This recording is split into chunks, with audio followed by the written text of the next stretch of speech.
everyone, I am Dia. അപ്പോൾ ഇന്ന് ഞാൻ വന്നിട്ടുള്ളത് ഒരു റെഡ് അലേർട്ട് ഡേ ആയിട്ടുള്ള ഒരു ദിവസമായിട്ടാണ്. അപ്പോൾ കുറേ ദിവസമായി ഞാൻ സ്കൂളിലോട്ടൊക്കെ പോയിട്ട് ഞാൻ എക്സ്ട്രാ 2 ദിവസം ലീവ് എടുത്തിട്ടുണ്ടായിരുന്നു. അതും ഇതും കൂടിയൊക്കെ കൂട്ടിയപ്പോൾ 6-7 ദിവസം 10 ദിവസം ഞാൻ സ്കൂളിൽ പോകാതെ നിന്നിട്ടുണ്ട്. അപ്പോൾ എൻ്റെ ബൂബു ചത്തു. അപ്പം ഞാനതൊരു പോസ്റ്റായിട്ട് വിട്ടിട്ടുണ്ടായിരുന്നു. വളരെയധികം സങ്കടമായി. കാരണം ഒരിക്കലും അത് അക്സെപ്റ്റ് ചെയ്യാൻ കഴിയുന്നില്ലായിരുന്നു. പക്ഷെ നമ്മളെല്ലാമത്തൊന്നും റിക്കവർ ആണല്ലോ. അപ്പം എല്ലാവർക്കും വീട്ടിലൊന്നും കുഴപ്പമില്ല എന്ന് ഞാൻ വിചാരിക്കുന്നു. അപ്പം എനിക്ക് എൻ്റെ അമ്മൻ്റെ വീട്ടിൽ നിൽക്കാൻ പോകണം. കാരണം വെച്ചാൽ ഒരു ചെറിയ കല്യാണമുണ്ട്. പിന്നെ അതുമല്ല വീട്ടിലിങ്ങനെ ഇരുന്ന് ചടിച്ച്, സത്യം പറഞ്ഞാൽ ആരുമില്ല, ഒറ്റക്ക് ഇങ്ങനെ ഇരുന്ന് ചടിച്ചാണ്. അപ്പം ഏതായാലും ഉമ്മൻ്റെ വീട്ടിൽ പോകാൻ വിചാരിച്ചു. അപ്പം എനിക്ക് കല്യാണത്തിനിടാനുള്ള ഡ്രസ്സൊക്കെ, കല്യാണത്തിൻ്റെ തലേന്നിടാനുള്ള ഡ്രസ്സൊക്കെ ഞാൻ മടക്കി ബാഗിലോട്ട് ഇടാണ്.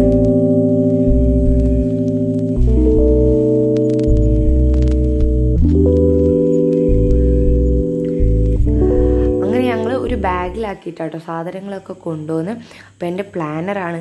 പ്ലാനറിൽ ഒരു കുന്തും എഴുതലും ഇല്ല, ഡയറി ആയിട്ട് ഒന്നും എഴുതലില്ല, ഒക്കെ മടി പിടിച്ച്. എനിക്ക് ബൂബു ചത്തതിൻ്റെ സങ്കടം എത്ര കരഞ്ഞ് ലാസ്റ്റ് ഇപ്പോൾ ഒന്ന് റെഡി ആയതാണ്. എൻ്റെ സ്റ്റഡി ടേബിളൊക്കെ മെസ്സായി കിടക്കുകയാണ്. അപ്പോൾ അതാ അമ്മ അങ്ങനെ ഗ്രീൻ പീസ് ഉണ്ടാക്കി രാവിലെ തന്നെ. അപ്പോൾ ഞങ്ങൾ ഗ്രീൻ പീസാണ് ബ്രേക്ക്ഫാസ്റ്റ് ആയിട്ട് കഴിക്കണത്. ഞങ്ങളധികം ഇങ്ങനത്തൊക്കെയാണ് കഴിക്കണതെന്ന് ഞാൻ പറഞ്ഞില്ലേനോ. അപ്പോൾ അതാ ഞാൻ പോകാൻ വേണ്ടി മാറ്റാണ്. തൽക്കാലം ഇവിടുന്ന് അവിടം വരെ പോവാൻ മാത്രം ഒരു ഡ്രസ്സാണ്. അപ്പോൾ ഈ ഡ്രസ്സ് ഞാൻ ഇടലില്ല, അത് പുതിയതാണ് സാധനം. സംഭവം നമ്മളെ പഴയ മോഡൽ ടൈപ്പ് ഡ്രസ്സാണ്, പഴയ മോഡൽ. ഇപ്പോൾ ആരും ഇങ്ങനത്തെ ഒന്നും ഇടാറില്ല. അപ്പം ഞാൻ ഇങ്ങനെ വെറുതെ ഉമ്മൻ്റെ വീട്ടിൽ പോയിട്ട് ഇറങ്ങാനല്ലേ ഉള്ളൂ, എന്നാൽ പിന്നെ എനിക്ക് പെരേന്ന് ഇടുകയും ചെയ്യാന്നുള്ള ഒരു അർത്ഥത്തിലാണ് ഈ ഡ്രസ്സ് ഇട്ട്. സത്യത്തിൽ ലാസ്റ്റ് ഇങ്ങനത്തെ ഒരു ബാഗും കൂടി ഇട്ടപ്പോൾ ഒരു പഴയ നമ്മളെ ഓൾഡ് ലുക്കിലോട്ട് പോയ പോലെ ഉണ്ട്. അപ്പോൾ അതാ ഞങ്ങൾ കാറിലാണ് പോകുന്നത്.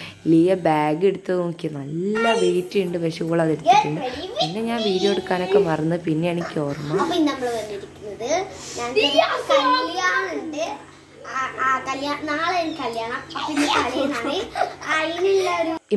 ഇമ്മൻ്റെ അടുത്ത അയൽവാസിൻ്റെ വീട്ടിലാണ് കല്യാണം. അപ്പോൾ കല്യാണത്തിൻ്റെ തലേന്നാണല്ലോ, അപ്പോൾ അന്ന് മാറ്റുകയാണ്. ഗെറ്റ് റെഡി വിത്ത് മീ ആണ് കാര്യം. അപ്പം ഞങ്ങൾ ജസ്റ്റ് സിമ്പിളായിട്ടൊന്നും ഇങ്ങനെ മാറ്റുകയാണ്. ഞാനൊക്കെ സാധാ ഒരു ഔട്ട്ഫിറ്റൊക്കെ ഇട്ടിട്ടാണ് പോണത്. അപ്പം ഇന്നത്തെ വീഡിയോ ഏകദേശം ഇത്രയൊക്കെ തന്നെ ഉള്ളൂ. കാരണം ഈ വീഡിയോയിൽ കാര്യമായിട്ടൊന്നുമില്ല. വീഡിയോ എടുക്കാൻ ഒന്നാമത്. പിന്നെ ഞാൻ പറഞ്ഞല്ലോ, എല്ലാം കൊണ്ട് വീഡിയോ എടുക്കാൻ ഒന്നിനൊരു മനസ്സില്ല. അപ്പം ഞാൻ ഇത് എടുത്ത് വെച്ചിട്ട് തന്നെ ഇപ്പോൾ കുറേ ആയിപ്പോൾ എഡിറ്റ് ചെയ്ത് അപ്ലോഡ് ചെയ്യുമ്പോഴത്തേനും കുറച്ച് കാലം ആവുമായിരിക്കും. അപ്പോൾ എൻ്റെ വലിയ പ്രശ്നമാണ്. അപ്പം ഇതായിരുന്നു ലാസ്റ്റ് മാറ്റിക്കഴിഞ്ഞപ്പോൾ ഞാൻ വലിയ രീതിയിൽ സാധാരണ രീതിയിൽ ഡ്രസ്സിട്ട് കുറച്ച് ലിപ്സ്റ്റിക്ക് ഇട്ട് എന്നുള്ള അല്ലാതെ വേറെ ഒന്നുമില്ല. അപ്പോൾ ഇന്നത്തെ വീഡിയോ ഇത്ര തന്നെ ഉള്ളൂ. അപ്പം എല്ലാവർക്കും ബായ്.